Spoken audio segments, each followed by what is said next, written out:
pagi anak-anak. Pagi, Bu. Bagaimana keadaannya pada pagi hari ini? Alhamdulillah sehat, Bu. Baik, Bu. Apa ada yang tidak hadir? Tidak, Bu. Hadir semua, Bu. Sebelum kita memulai pelajaran pagi hari ini, Ibu minta silakan pilih sampah di bawah mejanya terlebih dahulu. Bersihkan mejanya dari sampah ya, Bu.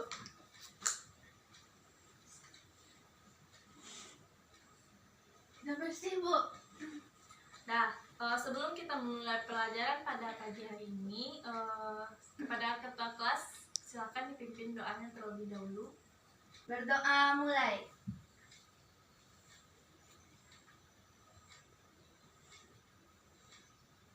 Doa selesai. Kita akan masuk ke pelajaran sistem komputer.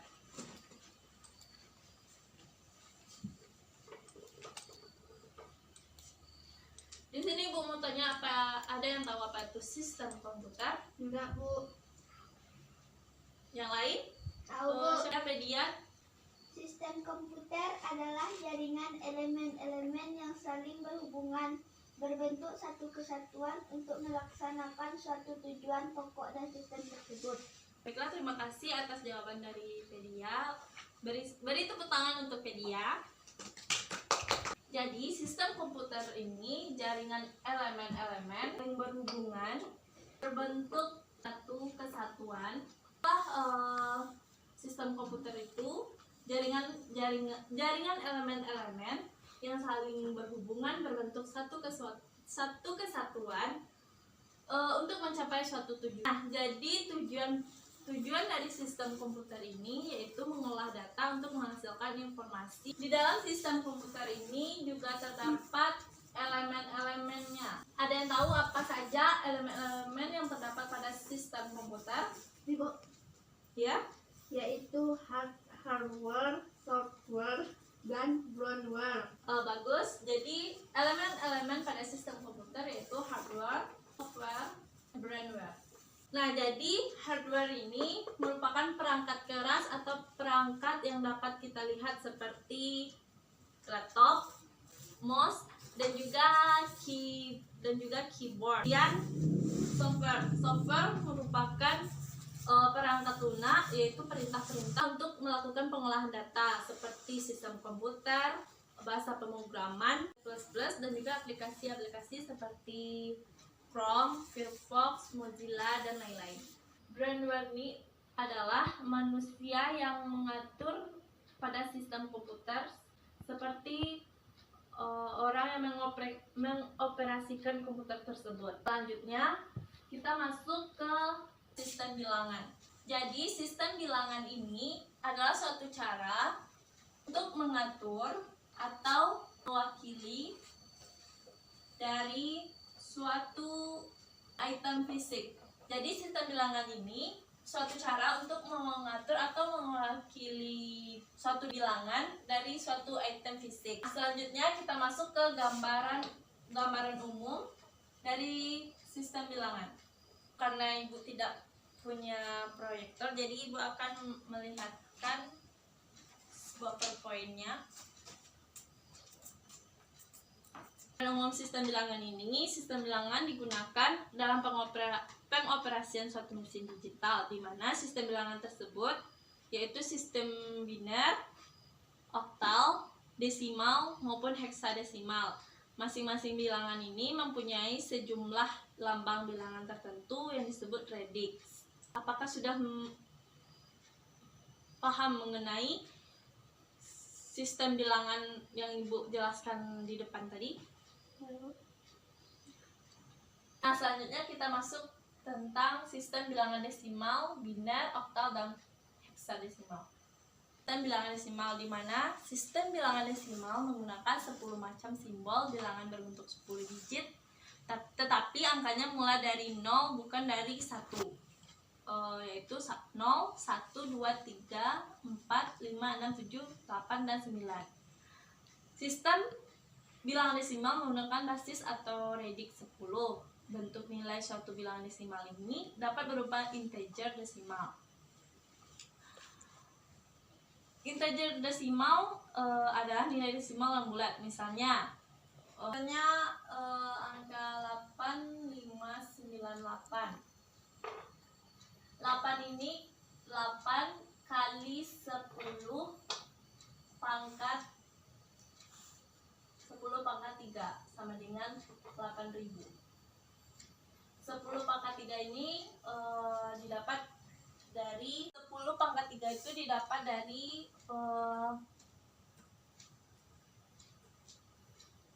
ketentuan ini. 5 kali 10 pangkat 2. Ini jadinya 500. 9 kali 10 pangkat 1 sama dengan 90. Dapat dilihat di situ yang 10 pangkat 1 sama dengan 10. Benar? Benar. Kemudian 8 kali 10 pangkat 0 sama dengan 8. Karena di situ 10 pangkat 0 sama dengan 1. Jadi hasil ini didapat dari 8, 9, 5, 8. Inilah hasil yang kita dapat dari contoh sistem bilangan desimal. Sampai sini paham? Paham, Bu.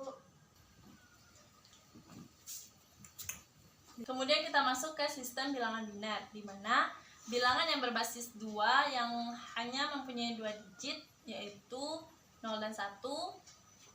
0 dan 1 ini disebut sebagai bilangan binary digit atau bit. Sistem bilangannya menggunakan 2 macam pangkat atau kelipatan.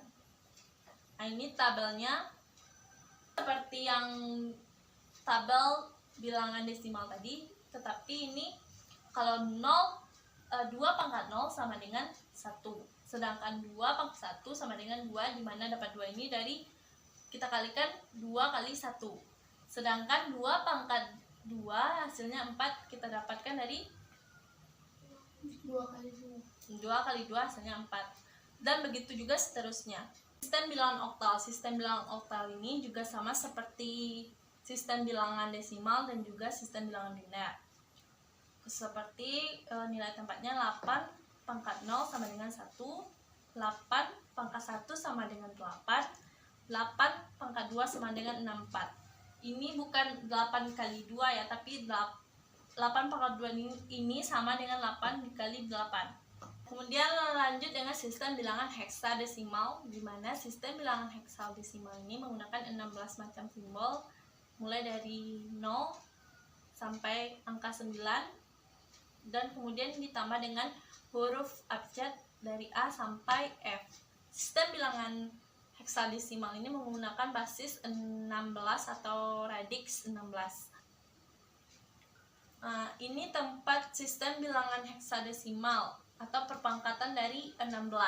Kemudian ada konversi bilangan, di mana konversi bilangan yang pertama akan kita bahas konversi bilangan desimal ke sistem bilangan biner. Ada beberapa metode untuk mengkonversikan dari sistem bilangan desimal ke sistem bilangan biner. Metode pertama yang paling banyak digunakan adalah dengan cara membagi dengan nilai 2 dan sisa setiap pembagian merupakan digit biner dan bilangan biner dari hasil konversi. Masuk ke konversi bilangan desimal ke sistem bilangan oktal, dimana untuk mengkonversikan bilangan desimal ke bilangan oktal ini dapat digunakan dengan remainder method, dengan pembagiannya adalah basis dari bilangan oktal tersebut, yaitu 8. Di bilangan desimal ke sistem bilangan ini ada juga contohnya 385. Siapa yang mau coba? Nanti Ibu akan kasih 1 poin untuk menambah nilainya. Ada yang mau? Saya, Bu. Iya, Pedia? Nah, jawaban Pedia sudah betul. Beri tepuk tangan untuk Pedia. Nah, silakan kembali ke tempat duduknya. Jadi inilah jawaban dari bilangan biner ke oktal. Ini contohnya 385 10 sama dengan titik-titik 8. Jadi inilah hasilnya dari 385 10 sama dengan 601. Apakah sampai di sini paham? Paham, Bu. Kita masuk ke konversi bilangan desimal ke sistem bilangan heksadesimal, di mana basis dari bilangan heksadesimal yaitu 16. Seperti contohnya Z 317, ini merupakan desimalnya dan ini merupakan kode binary desimalnya. Sistem bilangan coded desimal dan binary. Pertama kita bahas bentuk BCD atau binary coded desimal. BCD atau binary coded desimal merupakan kode biner dan digunakan hanya untuk mewakili nilai digit desimal saja, yaitu angka 0 sampai dengan angka 9. Kemudian ada bentuk PCH atau binary coded hexadesimal. Bilangan hexadesimal dalam setiap tempat dapat terdiri dari 16 bilangan yang berbeda angka dan huruf. Bentuk biner untuk 16 elemen memerlukan 4 bit.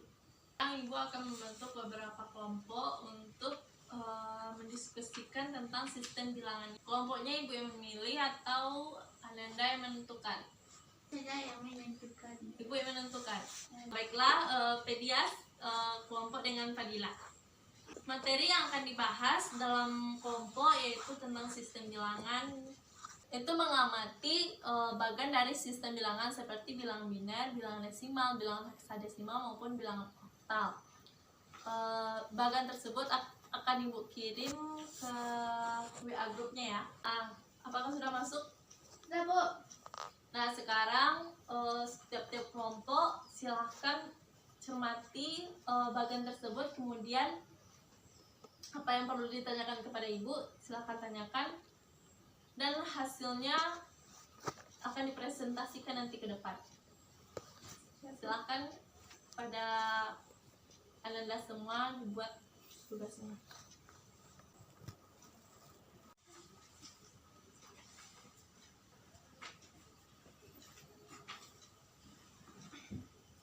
Apakah sudah siap diskusinya? Sudah, Bu. Nah, sekarang silakan presentasikan ke depan hasil dari diskusinya. Silakan kepada kelompok yang mau tampil duluan, dipersilakan ke depan. Kelompok 1. Wabarakatuh. Waalaikumsalam warahmatullahi wabarakatuh. Baiklah, saya dari perwakilan kelompok 1 akan membacakan hasil presentasi kami. Sistem bilangan suatu cara untuk mewakili besaran dari suatu item. Sistem bilangan biner dengan basis 2 menggunakan 2 macam simbol bilangan. Sistem bilangan oktal dengan basis 8 menggunakan 8 macam simbol. Sistem bilangan heksadesimal dengan basis 16 menggunakan 16 macam simbol bilangan. Baiklah, itulah hasil presentasi dari kelompok kami. Saya sudahi. Assalamualaikum warahmatullahi wabarakatuh. Waalaikumsalam warahmatullahi wabarakatuh. Beri tepuk tangan ke kelompok 1. Apakah kelompok lain ada yang mau bertanya kepada kelompok 1? Ya, Bu. Baiklah, karena waktu kita sudah habis, maka ibu akan memberi tugas untuk di rumah, yaitu yang pertama, coba ditulis di buku PR-nya. Soal yang pertama, jelaskan apa yang dimaksud dengan sistem komputer. Yang kedua, apa yang dimaksud dengan radix. Yang ketiga, sebutkan macam-macam sistem bilangan. Keempat, jelaskan maksud dari siklus pengolahan data. Dan yang terakhir, sebutkan elemen-elemen dasar pada sistem komputer. Nah, tugasnya dikumpul minggu besok ya, dan tolong dikerjakan di rumah dan jangan sampai ada yang tidak membuat. Mengerti? Baiklah, karena waktunya sudah habis, maka ibu sudahi dengan Assalamualaikum warahmatullahi wabarakatuh. Waalaikumsalam warahmatullahi wabarakatuh. Silakan tunggu guru selanjutnya ya. Ya, Bu.